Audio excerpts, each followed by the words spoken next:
Welcome to WordPress Accessibility Meetup, Digital Accessibility, Thinking Beyond WCAG and Compliance with Chris Scholtens.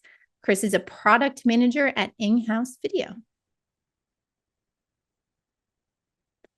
A few announcements before we get started. If you have not been before, we have a Facebook group that you can use to connect between meetups. You can find that if you search WordPress Accessibility on Facebook or go to facebook.com/groups/wordpress.accessibility. This is a good place to share things that you are working on, ask questions, help other people and answer questions, just a nice community in between meetups. Everyone always asks, is this being recorded? Yes, the meetup is being recorded. It takes us about 2 weeks to get corrected captions and a full transcript and have the video edited, and then we will post that up on our website. You can find upcoming events and all of the past recordings if you go to equalizedigital.com/meetup. The other way to get notified when the recording is available is to join our email list. So if you join our email list, you'll get a weekly news roundup from around the web related to digital accessibility. And then we also send out links to the meetup recordings and our podcast. Meetups will also be posted in audio format on podcasts, so you can find them on your podcast player of choice, or you can find them if you go to accessibilitycraft.com. We are seeking additional sponsors for the meetup. So this meetup is part of the WordPress Meetups program, but the community team did tell us that unfortunately they cannot help cover the cost of live captioning or transcription or any other accessibility services that we want to provide. So they said, go out and find sponsors. So if anyone is interested in helping to support this meetup and make it accessible for our attendees, we would greatly appreciate it. You can find information about that on the meetup page on our website, or you can reach us at meetup@equalizedigital.com. That's also the best email address to use if you have any suggestions for the meetup, if you need accommodations to make it work better for you, if you're interested in speaking. We are looking for some more speakers for 2025 still. Or if there's a topic that you want to learn about, maybe you're not the speaker, but you'd like us to find a speaker for that topic, please email meetup@equalizedigital.com. I've been talking for a while, but I haven't introduced myself. My name is Amber Hines. I'm the CEO of Equalize Digital, and my company is the lead organizers of the WordPress Accessibility Meetup. We are a mission-driven organization. We are a corporate member of the International Association of Accessibility Professionals, and we are focused on WordPress accessibility.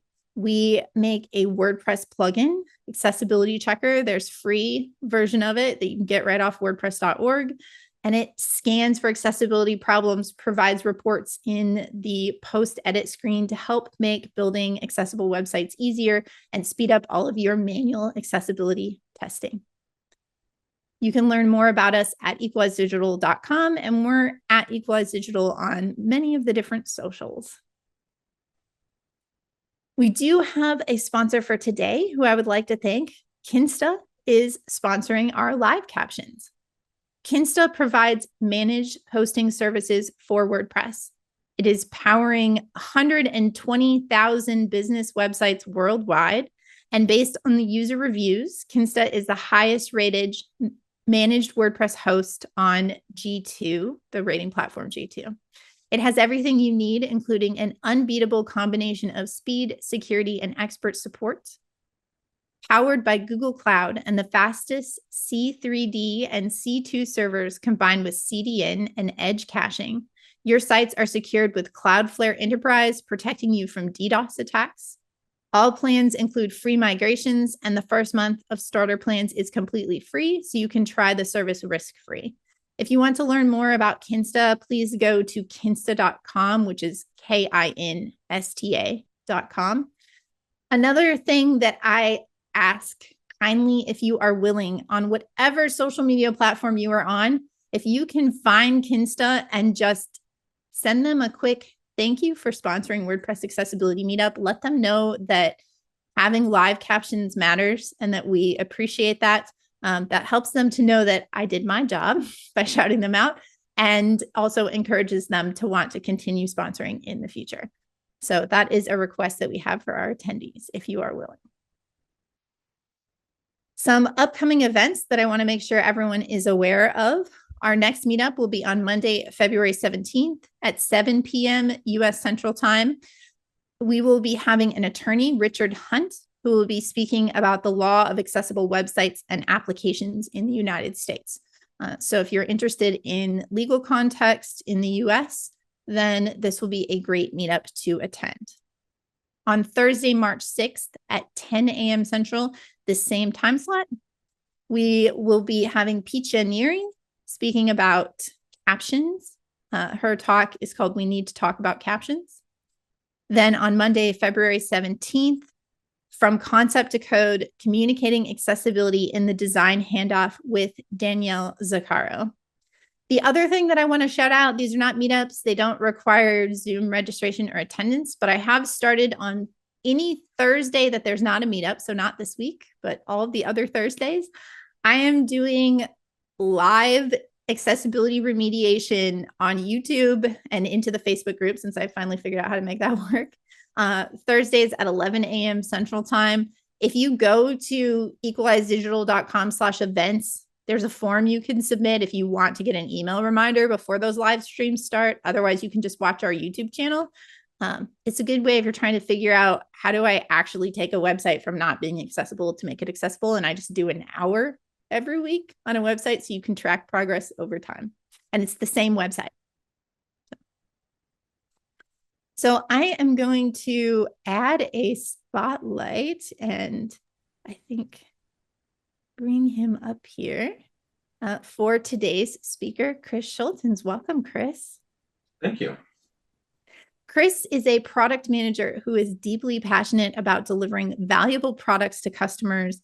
He's a lover of gadgets, tea, Apple products, board games, old jazz, and blues albums, comic books, accessible products, and delightful UX.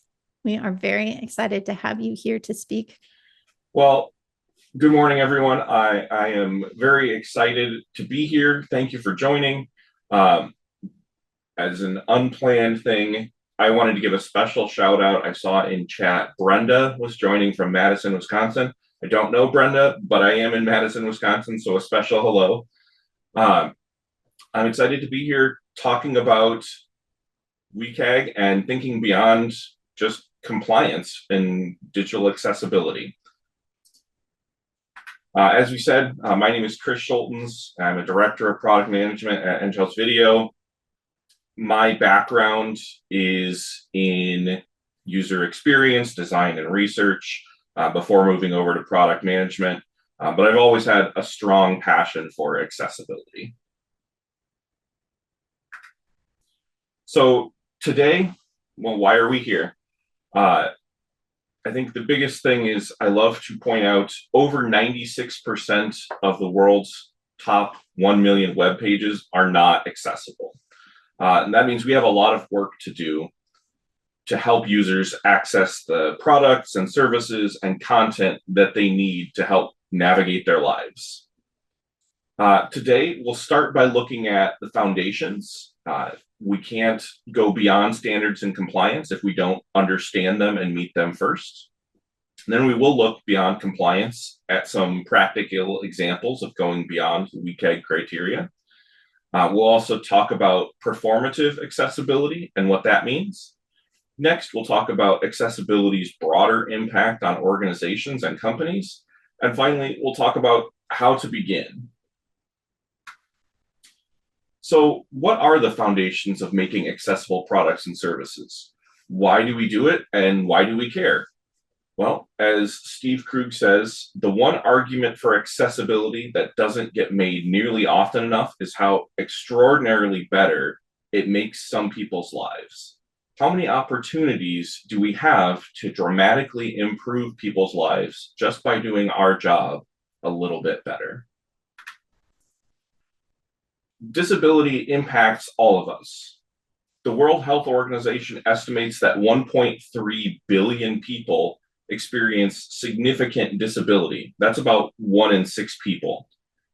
Now, the categories on the screen right now of disabilities, including cognitive, mobility, auditory, visual, speech, and psychological disabilities, these are not an exhaustive list by any means. It's just representative of the breadth of disability that could impact a user. Because disability impacts all of us, many countries and regions around the world have created legal standards for making various products and services accessible to all users. Now, we can run around trying to make sure that we're focused on compliance with one legal standard or another, but luckily for all of us, almost all of these legal requirements point back to a version of the WCAG standards, meaning we can focus our efforts there. Just as a side note, I will be saying WCAG for the acronym WCAG. I know there are different ways that different people might pronounce that, just so you know. So why WCAG? For many of you, this may be a review of information you already know. But the World Wide Web Consortium created a single shared standard for individuals, organizations, and governments with testable success criteria that divide into 13 guidelines and 4 organizing principles: perceivable, operable, understandable, and robust. The standards have also been updated over time, allowing us to know that our digital content is accessible to all users. And we are currently on version 2.2 of WCAG that was introduced a little over a year ago. So why isn't WCAG our end goal?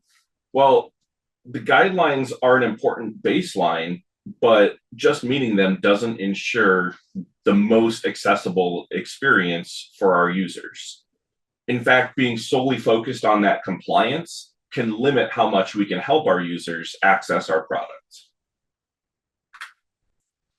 So how do we look beyond compliance? As Ron Kaufman says, exceeding expectations is where satisfaction ends and loyalty begins. In the many conversations I've had about accessibility over the years, we often fall short when talking about accessibility, accessible design, accessible development. All too often, accessibility is a checkbox. Did we hit the standards? Fly the mission accomplished banner. Or maybe we only care about accessibility so that we can meet a requirement for sales on an RFP or a tender.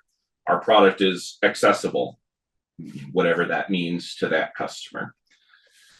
Or maybe you hear the common refrain that I've heard time and time again: well, accessibility takes more time and more money. And we will absolutely be talking about that a little bit later.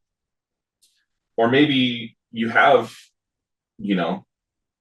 people building your product that are very well intentioned and they're thinking about accessibility, and they're taking kind of the first steps. Okay, I know my images have alt tags, my color contrast ratios are good, maybe we're even using some ARIA elements, but that's not the end of the story.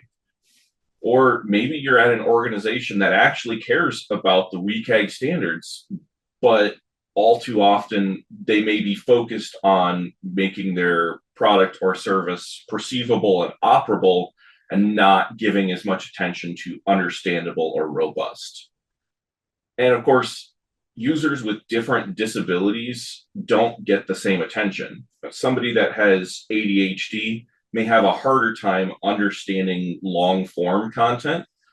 Someone with dyslexia may have a harder time perceiving text-based content. The single best thing that you can do is do real world testing with users with disabilities. I'm going to be saying that a lot today. So WCAG is not our end goal. What do we do? Invest in novel ways to improve accessibility. Focus on the difficulties that your users with various disabilities may face, and these can be unearthed through your real world testing. Think about how you can make your content more perceivable, more operable, understandable, and more robust, not just some subset of that. So at this point, I'd love to dive into practical examples. I would love to hear or see in chat, what are some ways that you have made your product more accessible in novel ways? Or maybe what are some ways that you've seen another product be more accessible to users?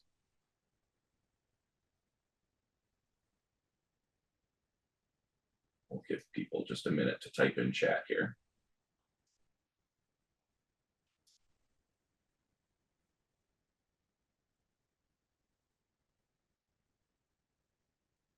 Just adding headings makes a big difference. Absolutely. More white space. Yeah, it just the, kind of joining those two together, just the way that things are presented visually is extremely important. Drag and drop, bigger font, descriptions to images, increasing target size. Yeah, all of these are fantastic. So I'm going to dive into some practical examples that I have seen, that I have worked on implementing myself, and talk about the good and the bad of them. So one common way that I see of making a product more accessible is by introducing themes. Light mode, dark mode are becoming very, very common, with high contrast, somewhat less common. And this allows users to select their preference, which really does improve accessibility and usability. I will note, I keep hearing this myth that dark mode is inherently good for accessibility because it improves the text readability. That's not always true. I recommend a true high contrast theme for that specific reason. It has the highest contrast ratios, and is really designed to be the most legible, the most readable for users with visual disabilities. Dyslexia-friendly font options. There are fonts like Dyslexia or Open Dyslexic that are designed to be more readable for individuals with dyslexia. The letters are given more visual weight at the bottom to help users quickly figure out which letter a given letter is. It helps in recognition.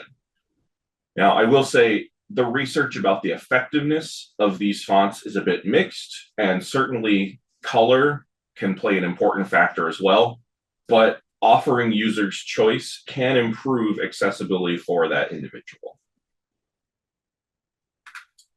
The color ADD language. This is a language of symbols to help identify colors. It allows individuals with visual disabilities to identify and engage in items where color carries informational significance.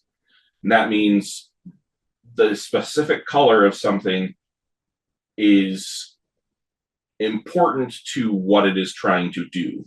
The example on screen here is a Rubik's Cube. Obviously, if I am a person with color blindness, Rubik's Cube is going to be very difficult for me. That being said, this color ADD language is a universal set of symbols that allows me to identify the colors and be able to engage with a particular piece of information.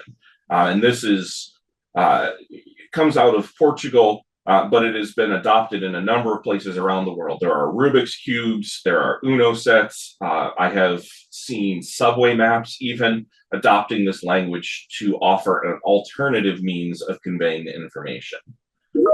So it is certainly, a unique tool that is available for offering an alternative means of getting the necessary information across. A while ago, someone mentioned to me that QR codes improve accessibility. I had honestly never thought about them in the context of accessibility, but when I did actually think about it, it really can be something to help improve accessibility. If a user has a hard time entering in a long web address, scanning a QR code can save time or even make a task possible that wasn't before. But QR codes can also present challenges for users with visual or motor disabilities. Offering QR codes as an option, not the only way, again, provides a more flexible, accessible solution. And for anyone that's following along, the QR code that is on screen right now does lead directly to the WCAG 2.2 standards.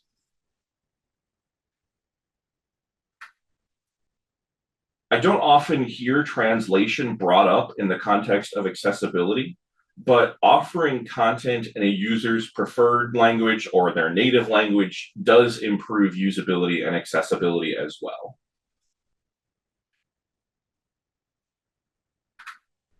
So we should all rush out and implement all of the things that I've just presented today, all of the things from chat, right? Well, let's talk about performative accessibility. Kevin DeYoung says, I try to keep in mind the simple question, am I trying to do good or am I trying to make myself look good? What is performative accessibility? Well, it boils down to doing something for how it looks. Did you add a feature to improve accessibility because it helps your users, or because it makes you look good and you can pat yourself on the back with a nice article on LinkedIn? It gets back to making sure your foundation is secure first and then building from there. And I will be the first to admit it can be a difficult tightrope walk. There's a reason I mentioned the downsides of some of the previous practical examples. But ultimately, for both the user and the organization, it's better when things are more accessible. So what does doing it right look like? Well, listen to your users, test with real users with disabilities. There is no substitute for that. Make sure your foundation is secure. When you can make it happen, which it can be hard to find time, budget, resources to get buy-in from leadership, etc., have your product audited for accessibility compliance by an independent third party. That gives legitimacy to your claims for your strong foundation and lets you know you're ready to invest in novel solutions. At this point, I would hope that this audience is bought into going beyond WCAG. If you're here at a WordPress meetup on accessibility, you probably didn't need a whole lot of convincing. This is better for users. But what about the broader picture? What does this mean for your organization? As the Dalai Lama says, everything you do has some effect, some impact. Everyone knows building and developing more accessible products only costs more time and money, right? Well, that's not always true. In my earliest days fighting for accessibility, I often got buy-in when I could get it solely to avoid negative consequences. We don't want to get sued, or we just need it to win a customer deal. When I would try to request time or budget or staff or other resources to improve accessibility beyond that, it was really an uphill battle. In reality, building and developing accessible products and services has positive benefit for organizations. It can drive innovation, it increases market reach, it can foster brand loyalty, and it can create a culture of empathy. These are the arguments that are going to help make your case when you are requesting resources to do more. But I will say, if you can only get buy-in to improve accessibility to avoid a negative consequence, still take it. It is better than not being given anything to improve accessibility. As an example of accessibility driving innovation, look at closed captions. Closed captions started as a capability for TV viewers with auditory disabilities to watch TV, but they have been widely adopted across many different industries and all uses of video. Even our meetup today is being live captioned. I can't remember the last time I watched a TV show without the captions turned on. Or take a look at late night TV. Many of the products that you see in infomercials came to life as an accessible alternative. Here in the United States, a really popular example is the Snuggie. It's a blanket with sleeves. It seems kind of gimmicky and silly until you realize it was designed for wheelchair users, but they've become popular with the market in general. So accessibility design and development is not a time and a money sink. It truly improves products and the organizations who make them. So now we're all bought in, and we've convinced our leadership to buy in to improving accessibility beyond just meeting the standards. So where do we begin? The great Muhammad Ali said, even the greatest was once a beginner. Don't be afraid to take that first step. Like the old joke says, how do you eat an elephant? One bite at a time. You just have to start. The same is true for accessibility. Hopefully, I can help you avoid some common mistakes along the way. I want to be very clear, no product is ever perfectly accessible. So make small improvements over time. Don't wait for your product to be perfect. There is no magic solution because accessibility is a program of improvement, not a project with a finish line. And last but not least, you can't do this all on your own. Whether you have a team or coworkers or a cohort or people in meetups like this, someone can help you. Going alone will lead to burnout. Make improvements where you can, put in the work of designing and developing and testing every step of the way. So where do we start? Start with others. Can you take advantage of a plugin or a library? Obviously, our hosts today have a wonderful plugin for WordPress. There are plugins for WordPress. There are plugins and libraries outside of WordPress as well that can help improve your accessibility. I will add the caveat, not all plugins are created equal, so please do your research. Make sure your foundation is rock solid. Use automated testing to identify potential issues. Get an audit done. I will say existing digital footprints, if you have a product or service that is already out in the world, can have hundreds, maybe thousands of websites, millions of web pages. That's why audits use a representative sample. It's impossible to manually test every single page, and honestly, it's not always necessary. That's why it's important to build websites on a stable foundation. So make sure your templates or your design systems, make sure those are accessible. They make creating and auditing your content significantly easier.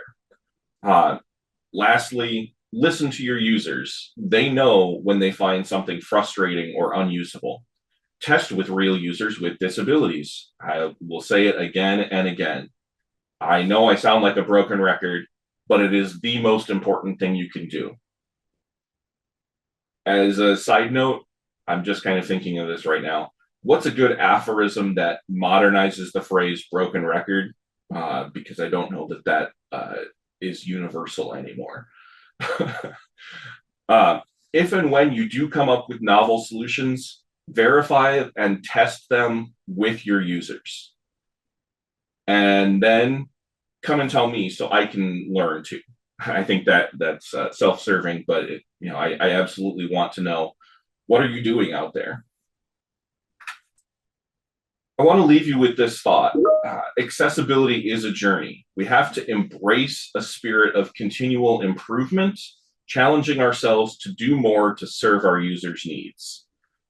We have to start with empathy and grow through innovation so that we can shape products that genuinely enhance the lives of those we serve.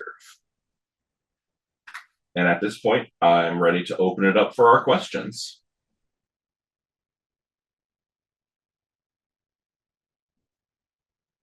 Great. Sorry, it always takes me a minute to find myself again. So, I am going to go through questions. If anyone has any questions for Chris, please post them in the Q&A and I will pass them along. I did want to touch a little bit because there was some conversation in the chat about the tools recommendations and plugins and all of that kind of stuff versus overlays. I think it's always worth mentioning here, if you're not familiar with an accessibility overlay, those are the things that add the toolbars kind of on the front end that allow users to modify your website. I always recommend looking at the overlayfactsheet.com to get a lot of information about that. And I loved, Chris, how you were saying what's really important is anytime you put a tool on your website, you have to have users test it. And I'm wondering if you want to expand on that a little bit and why that's important. Yeah, so I have learned take my successes where I can get them, and automated testing was how I started with making sure we were compliant and accessible. But you realize pretty quickly into that not everything can be caught by an automated test, especially if you are not a user with disabilities. You don't perceive things in the same way. I am not a native screen reader software user, but I have at this point, many hours of using screen reader software. I still don't experience using screen reader software the same way that somebody that uses it natively does. They experience different pain points than I can identify in automated testing. So just because of the complete difference in how something is perceived and experienced is between I hate this word, but normal user. Typical is what I like to use. Typical, yes, that's a much better word. Thank you. Typical user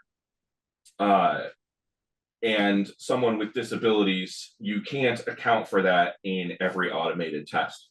That being said, automated testing is getting better and better, but it's not a replacement, especially if you're testing with users of your product or service. They already know it and can identify where they have pain points. So that is better than a generic test. Mm-hmm. Yeah, and that's a big thing for us because we went back and forth on this. We're going to build a testing tool. And how do we have all of our language and all of our reports? We ended up putting this thing that's like 100% pass tests does not mean 100% accessible. Because I was like, sometimes people see those scores and they think, oh, it's perfect.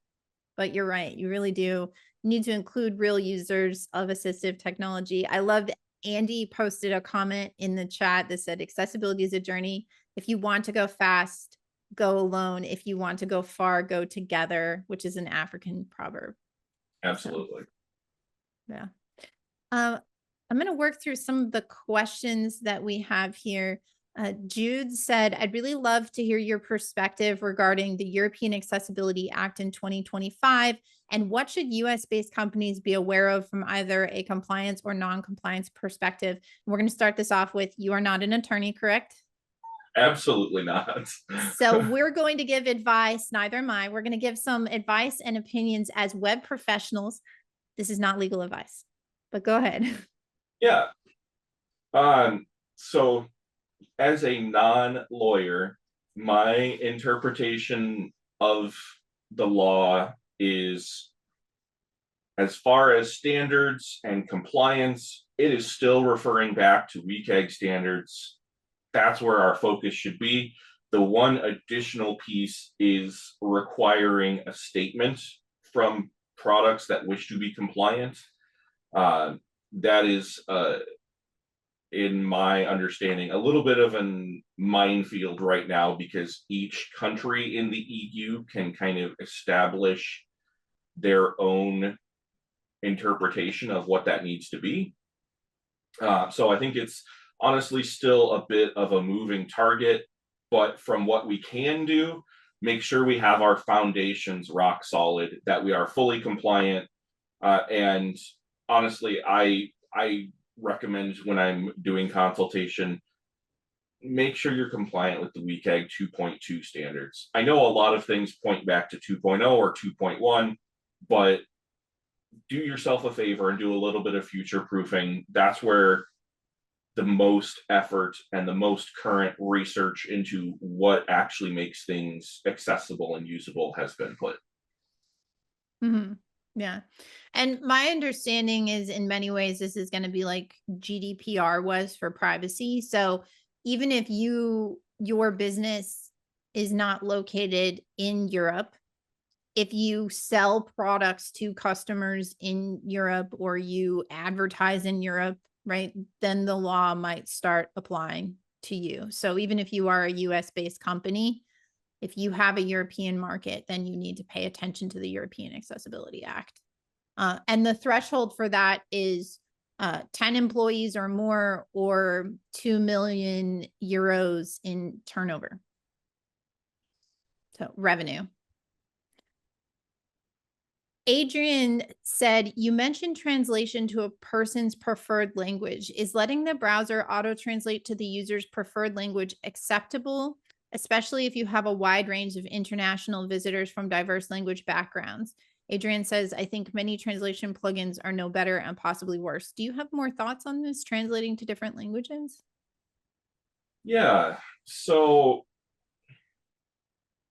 I will give the classic answer. It depends.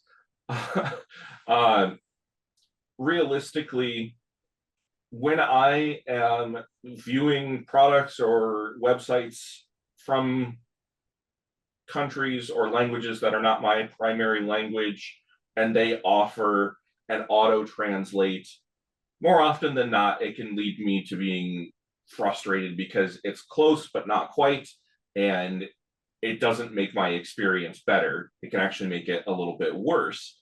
But if it's done well, I really appreciate that and really value it. And from a business perspective, I am much more likely to spend my time and my money on something that I have a good experience with. So it really depends on the quality of translation that you're getting out. I agree that many automated translation tools are probably not good enough. The products that I work on, we do defend the need to have a dedicated budget for doing professional translation because we see the most value out of that.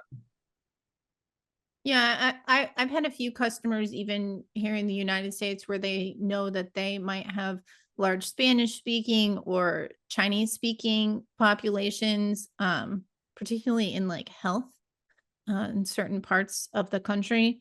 And they're typically bringing in a vendor to translate videos, actually the spoken audio of the video, and then also provide captions and transcripts for the videos in those alternative languages. But with WordPress Accessibility Day videos, we aren't translating the spoken audio, but we've decided to get humans to translate the captions, so you could at least read it in your own language if you wanted to help support listening, or you could mute maybe.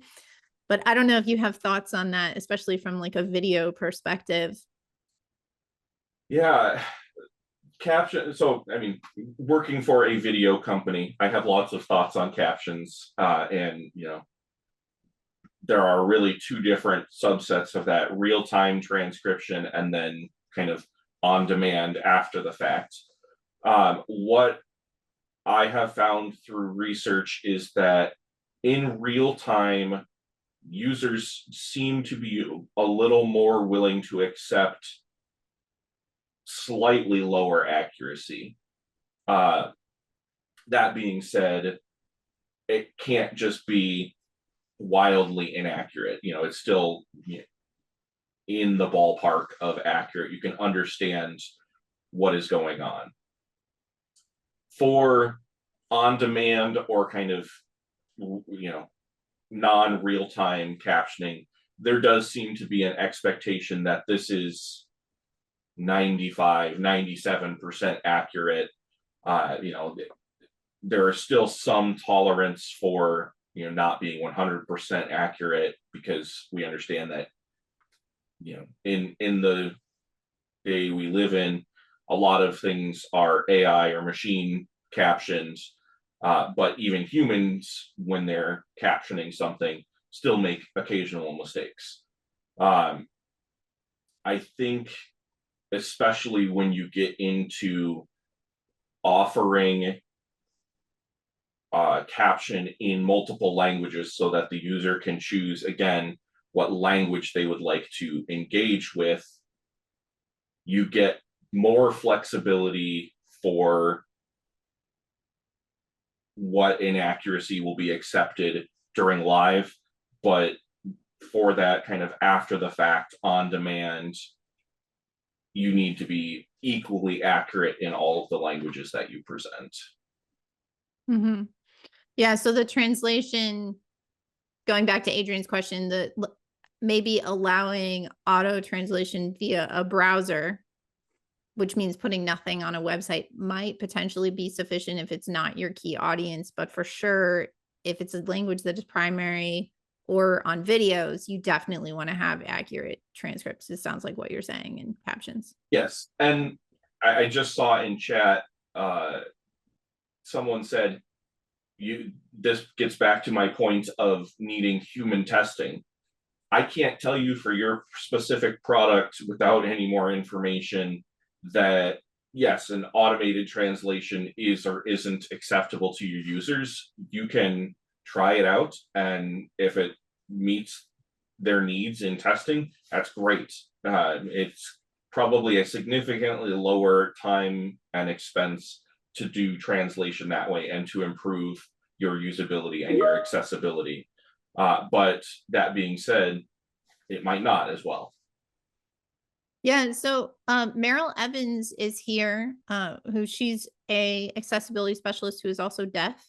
And she had put a couple of comments in the chat as well. And this one I thought was interesting. She talking about what you were saying about real time versus pre-recorded, or live versus pre-recorded. And she said just one word wrong in a sentence in captions can really throw off a viewer, but it's also speed versus accuracy for live.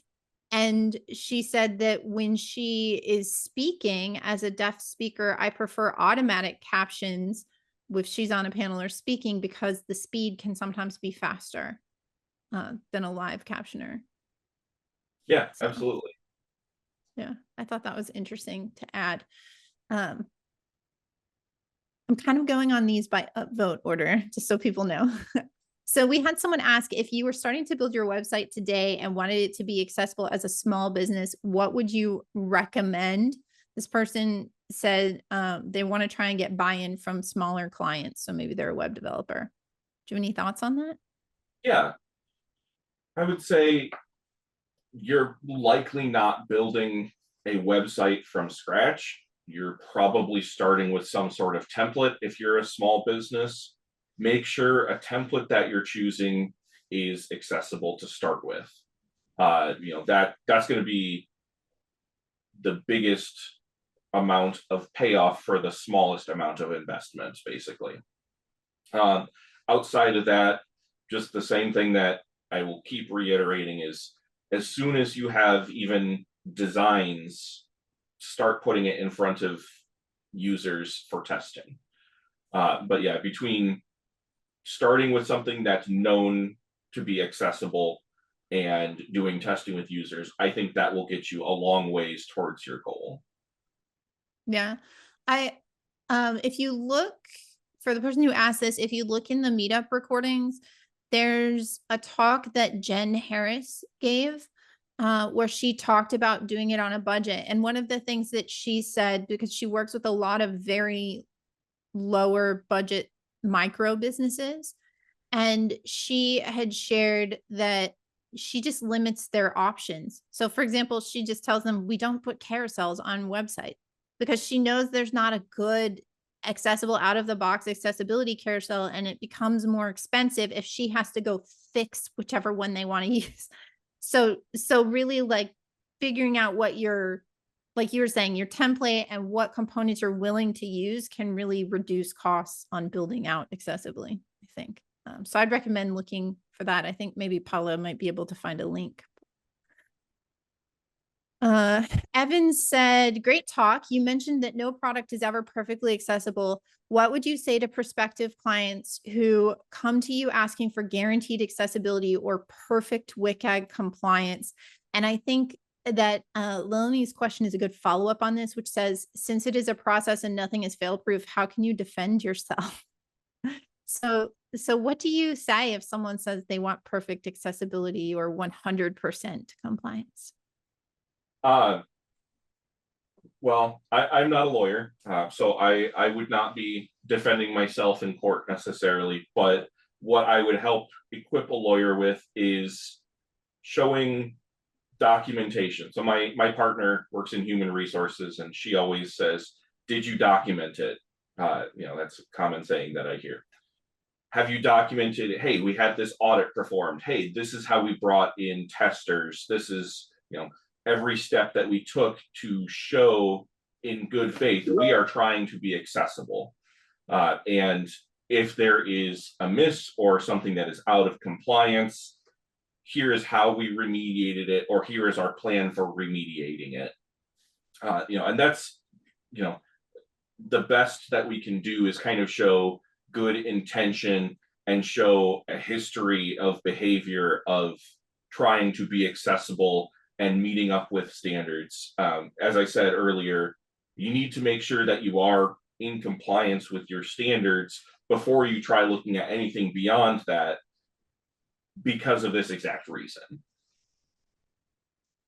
Mm-hmm. Yeah, I think the other thing that we commonly have conversations with our customers about, I guess when they're prospective customers, when they ask for this, is we'll talk a lot about budget and reality of quantities of content, and that perhaps they can't just rely on us. They might also have to do fixing. And then also there might be times where you make decisions to take content offline. I know that was a big thing that Harvard and MIT, because of the lawsuits related to lack of captions on their open videos, and they ended up deciding we're just going to take them down because we don't have the resources, either human or budgetary, to caption all of these videos. And so that's kind of a conversation that we'll have with customers. Like, it's very easy for us to ensure that the header and the footer and the sidebars and the main page template components are accessible. But if we're now talking about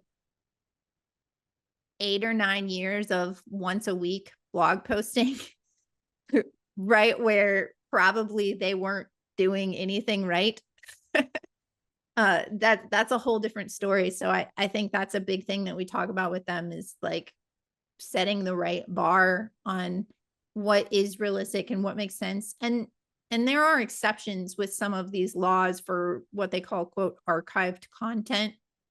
But a lot of times people think content's important, and then you look at their Google Analytics and you're like, you know what? Literally no one has looked at this blog post from 5 years ago. No one has looked at it in the last 2 years. It has had 0 hits. So would deleting it really be that bad? Really not. So, yeah. Let's see. Someone said, how can accessibility SME, so subject matter expert, make sure that the accessibility is incorporated as part of in a sprint when there's lack of recourse? So I'm guessing on a product sprint, if maybe people are pushing back, how can they make sure that it doesn't just get pushed off and pushed off? Do you have tips? Yeah, absolutely. This is my bread and butter because this is what I do. It's figure out how to fit what is potentially a massive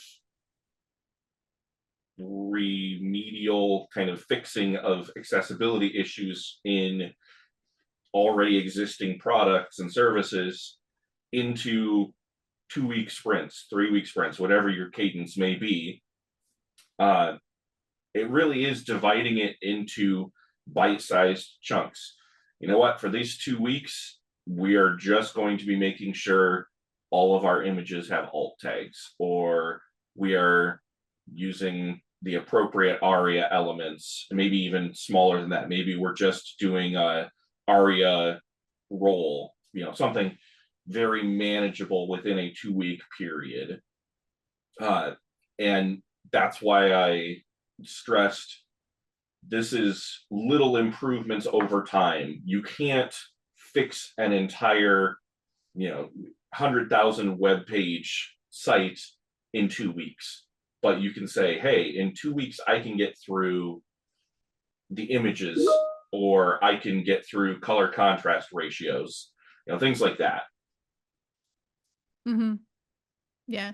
Yeah, I like that. We've been doing a lot, and Basecamp has a free ebook where they talk about their shape up method. Mm-hmm. And we've been doing that where we set sprints, and then in between the longer sprints, we have what we're calling cool off periods where we do a lot of bug squashing, which isn't necessarily accessibility bugs, but just like random things, right? And I feel like figuring out how to map out your product in that way is very helpful. Like you're saying, like, what are our sprints? What can we fit in? And just really working on that buy-in, like you talked about in the presentation, and making sure everybody understands why it's important to not ignore those.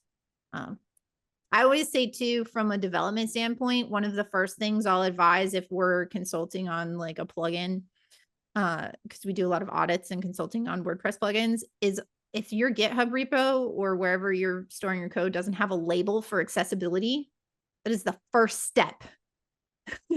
You got to go create that so that you can start labeling your accessibility issues.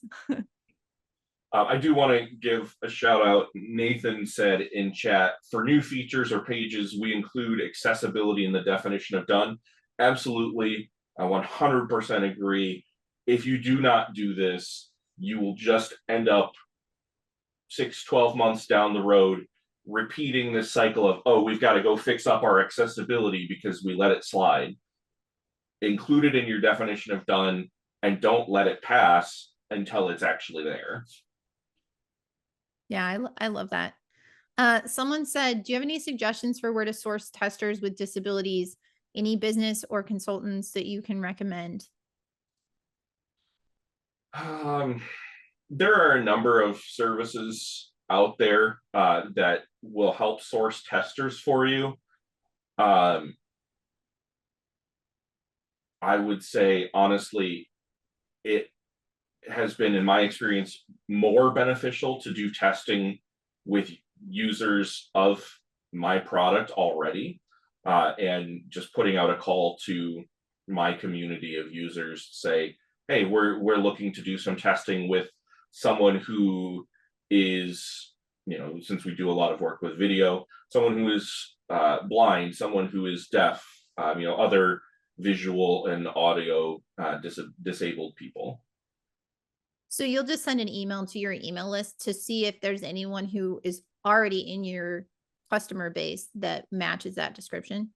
Yes, I try to go inside before going out to somebody, because then, in addition to working with the accessibility, I have to kind of orient them to working with our product, and that's doing general usability testing rather than accessibility testing. And I'm trying to keep things focused on accessibility when I can, certainly. Yeah, that's really smart. If people don't have them, I will give a quick shout out. We do user testing for a lot of different companies, and we have people who are blind on our team that can do user testing, and access to some other people with disabilities. The other one that I would recommend is Knowbility, which is spelled with a K, Knowbility. They are a nonprofit organization in Austin. And I think Paula just posted the knowbility.org link in the chat. They also have a program called Access Works that can connect you with people with disabilities and have a pretty big network. So that is also a good resource. Let's see. JC said, which accessibility practices are good foundations for people getting into HTML? When I teach about web accessibility, students often obsess about perfection. They obsess about using the perfect HTML tag or adding role attributes to everything. And this makes learning basic HTML overwhelming. I've compromised with stressful general semantic HTML. Oh, with stressing, sorry, general semantic HTML and headings. And I've hand waved learning more specific HTML and ARIA roles, saying that they can learn more in practice. Do you have opinions about this? Yes. I absolutely understand why you've stressed just general semantic and following kind of appropriate heading levels. It's going to follow the 80-20 rule. You're going to get the most bang for your buck by just following semantics. If you are, a developer or learning developer who is trying to make sure that you are accessible, and hopefully everyone is, then you should be learning about ARIA. But I agree that it can be after you've learned kind of the semantics and fundamental basics. I think you need to be able to put it into real world practice, or if not necessarily real world practice, practical practice where your ARIA role is shown to have a direct impact on something. So run your site through speech, a screen reader, just so they hear what that sounds like and they understand why an ARIA role is important. Not saying you have to know all of the ARIA roles right now, but understand what they are and why they're important at a basic level, I guess would be a good starting place. Mm-hmm. And I would point students to Mozilla developer documentation. I feel like they have some of the best documentation on ARIA and how to do things from an accessibility perspective. So this might be sort of a quick, there's two questions related to testing. I'm going to answer what I think is the fast one first. So Godwin asked, what are some of the tools that are out there that we can use for automated testing? Do you have a few that you like or want to shout out? Yeah, I mean, I always recommend the kind of standard panel of NVDA, JAWS, VoiceOver on Apple, as your quick sanity checks for automated testing. Screen reader. Yeah, for screen reader, sorry. For automated testing, I currently use a tool called Total Validator, mostly because it also offers a command line interface, so I can incorporate that into our CI pipeline. But there are many, many, many different tools out there that will perform kind of the automated testing. That is a good first step. Mm-hmm.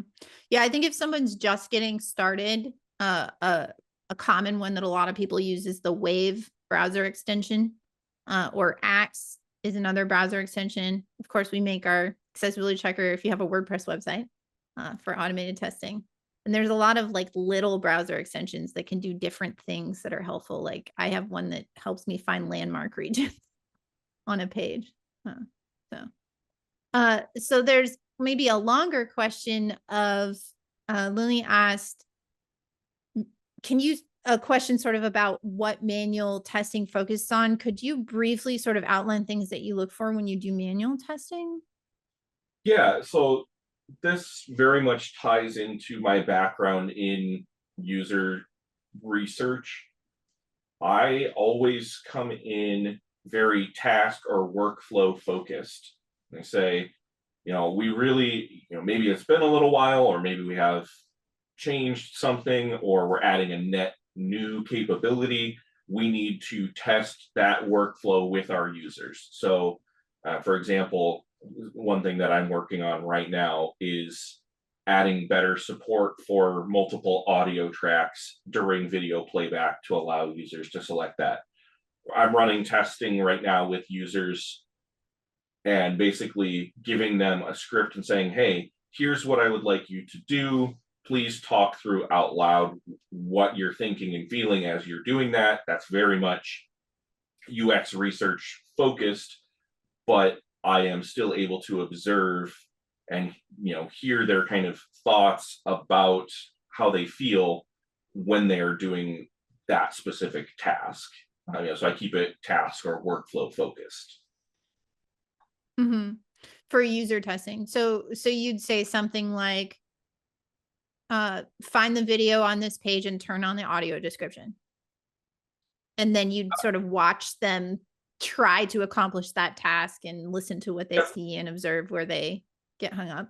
Yep. So I would do that. I would go a step further and say, tell me about what you think about, this particular piece of content and the audio description, because, I'm also evaluating, did our audio description track actually deliver what we needed to deliver? When I'm evaluating the accessibility, I may ask, would you expect this to be available in another language, or would it have helped you if this was available in another language, because I know you are a native Spanish speaker, or something along those lines. Mm-hmm. Trying to approach from multiple angles. Really the question is, what's going to make this easiest for you and help you understand the content the best? Yeah, I appreciate that. And I think user testing it's interesting because you get a lot of different feedback from it, but it probably really is the most authentic. I think as a web professional, I don't know if you want to provide any other thoughts on just like what we could do for manual testing, or I could give a short summary. I think we also have documentation on this in Accessibility Checker. Maybe we could grab the link. But do you want to talk about some things you might look for if you were testing? Yeah, I always do a quick sanity check on screen readers, do a quick sanity check on there are like 14 different specific elements that I check, and I'm not going to be able to remember all of them off the top of my head, but I am checking some of the basic WCAG criteria. Are my color contrast ratios okay? Are my images alt? Do I have an alt text for my images? Do my videos all have captions? Can I control the playback speed of my videos? A number of enhancements to make sure that just the basic expectations are being met. I can't tell you the number of times we roll out a new page, and I not roll it out, but we're working on it, and I run it through screen reader, and I'm like, even at 1x speed rather than some of the speeds that I've seen my testers do, I'm like, oh, that's not right, we missed something, let's go look at what we missed. It's a quick sanity check more than anything. Yeah, I like you mentioned like playback, and I think the literal on that is, if you didn't have a mouse, could you still do everything on the website with a keyboard? Yes. Yep. Which navigation is one of my 14 points that I check. Yeah, it's almost, I think, surprising sometimes to people that are getting into accessibility or just learning about it in the first hand, that you don't actually have to be an expert to test that. As long as you've got a tab key and you know how to push it, you can start to figure out, can I move around? Can I see where I am on the page? All of this stuff, which an automated tool can't really check. Yeah. So some of them can highlight tab stops, but a person still has to look at it to see if something was missed. So, yeah. David had an interesting scenario. David said, let's say you have 3 vendors that supply an online banking platform, and 2 of the 3 vendors have some understanding of digital accessibility.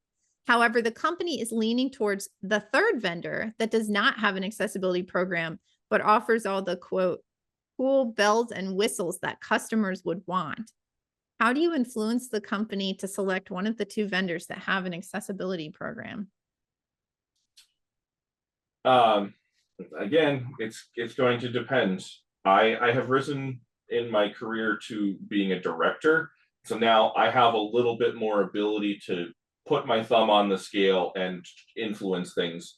But if you are earlier in your career or you have a role where you're not in leadership necessarily, it can be hard to influence that. And I think you absolutely should be trying to influence this. And that's one of the reasons why I love to see VPAT documentation from vendors. If they have even that, it shows that they are thinking about accessibility, and it's going to show the good, the bad, and the ugly of where they're at with all of the criteria. You can use that as your evidence. Like, hey, again, you don't always want to use accessibility as avoiding a negative consequence, but hey, this banking software that we're looking at, it's not very accessible, or they're not showing us that it's accessible. We're opening ourselves up to lawsuits. I really think it would be better to go here. And at the end of the day, the best you can do is let your complaint be lodged, and you may not be able to change that decision, but you've done everything that you can. Yeah. I think that there are some scenarios where fear works really well. And I think the banking industry is an industry where you could convince people with fear, because there is a lot of legislation around people with disabilities have to have equal access to their money. Full stop. Right. And so I think probably if the decision makers at a bank were not aware of all of the laws around banking and accessibility, or the court cases that have, I mean, going back even 20 years maybe, to some of the work Lainey Feingold did with getting headphone jacks added to ATMs. I think that probably would be where I would start, to be honest, which I would just be like what you said. Vendors 1 and 2 have clear programs and have put effort in. Vendor 3 is not, and look at the laws that apply to our, so I think it's a cost thing too, because if you went with vendor 3 because you like the quote bells and whistles, that might be possible, but then you might need to add costs to remediate things before you can launch. So maybe it would be less expensive to go with the other vendors that have already put some effort in. Let's see, we have about 15 minutes left. So maybe we'll see what we can do. I think we should be able to wrap through these. Emmy said when accessibility issues, sorry, hold on one second. I need to read this a little bit.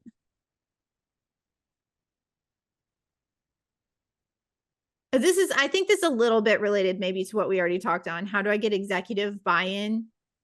Do you have anything else to add beyond what we've already said about maybe using fear or loss? Yeah, I was gonna say, get any foothold you can, and if you have to do that through fear and saying like, we don't want to be sued, take it and run. Hopefully you can show the benefits in a positive way, that hey, this is actually driving innovation, this is creating more customer loyalty, this is showing us as a company or an organization that has empathy and that has market value.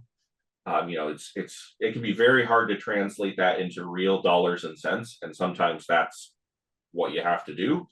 But anything that you can do to try to improve, even if you say, hey, can you give me $100, $500, something, you could get an automated testing tool, and that will hopefully help make things better. If you can say, can you give me some token amount of support to try to do this, because it's not that they don't want to be accessible.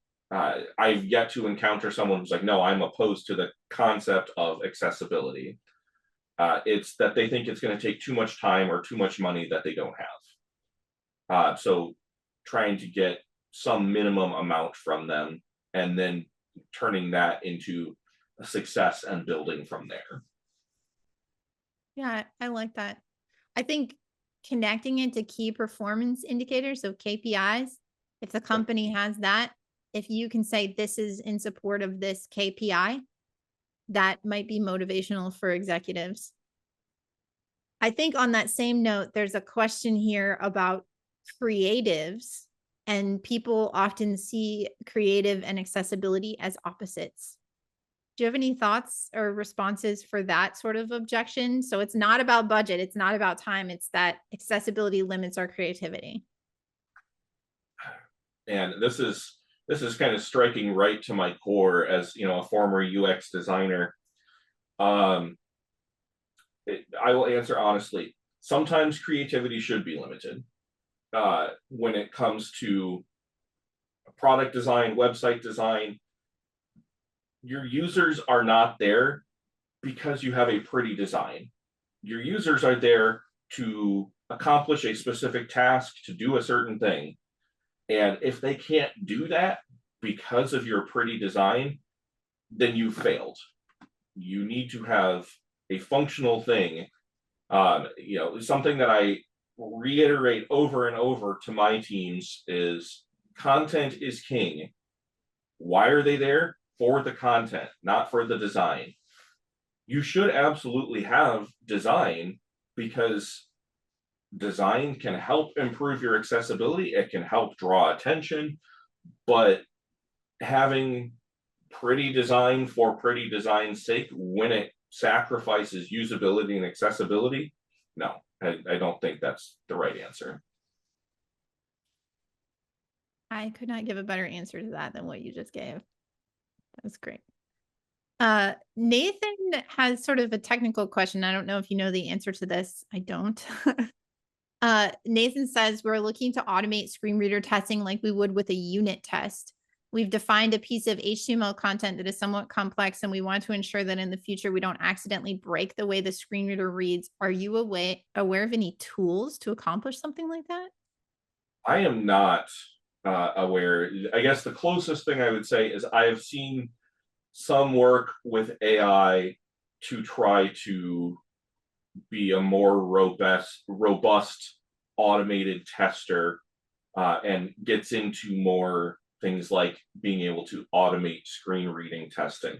That being said, I don't think the capabilities are truly there yet with enough accuracy.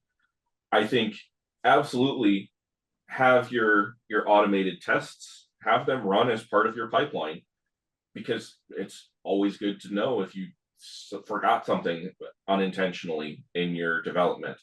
But there's always going to be a need for just a quick sanity test. It should be part of your, as we mentioned, part of your definition of done, to have your developer run one screen reader test before they're signing off on their work being complete. You know, it doesn't have to be, hey, we're going to test with JAWS and NVDA and VoiceOver on Apple and just do one as a sanity check. Mm-hmm. Yeah. Yeah, I know we've done some experimentation with Puppeteer to automate clicks and testing user interaction that way, but I've never heard of anyone doing it with a screen reader. So. Yeah, I've seen some efforts into automating the testing of the keyboard navigability, because that is much more objective rather than subjective. But yeah, screen readers is very hard because hearing content out loud and comprehending the content and knowing the context of it is not something I've seen an automated test do well. Yeah. So I'm making something up here, but this is how I'm envisioning that this might work, which is that if you have a component and you know how it's supposed to sound already with NVDA, you would know this is the exact script that I expect NVDA to read out. If you could code something that renders the component or interacts with the component or whatever that is with, let's say, Puppeteer with NVDA, if you're able to support that, you could then get like the speech viewer, the text script of what NVDA read and compare it to the approved script and then flag if it doesn't match exactly. I don't know if there's a tool that exists for this. Maybe this is a product someone needs to build. But that's how I think you could maybe automate this, but you'd still have to feed it in. This is the exact thing I expect. Yeah. Right. And with large language models, you could build some fuzziness into that. That's like, are you close to it? And then it's probably okay, for an automated test. I still wouldn't be entirely reliant on it, honestly. Until I'm shown 100% accuracy, Many times. I'm a bit skeptical. That being said, absolutely, I think we should be looking into it. If there are ways that we can do more automated testing, it's going to improve accessibility for everyone. So I'm fully in support of it. I just am a bit skeptical that we're there right now. So as I said during my slides, if you do come up with it, let me know, because I would gladly incorporate that into my own procedures. Software product idea for all of our viewers. So this has been phenomenal. I really appreciate you sticking around and giving so many wonderful answers to all of the questions. Thank you to everyone who submitted great questions and the great conversation in the chat. Chris, where can people follow up with you if they want to get in touch? They can reach out to me. We were talking about this before we really got started. Twitter, I am not on anymore. So I am on Threads. You can visit my website, which is just chrisscholtens.com, and reach out through there. I am on LinkedIn. A lot of the usual suspects, you can find me, certainly. Great. Well, thank you so much. Everybody, please come back in 2 weeks, as long as it's not the middle of the night for all of our European friends, to hear more about digital accessibility law from Richard Hunt. And in the meantime, we'll see y'all online. Bye.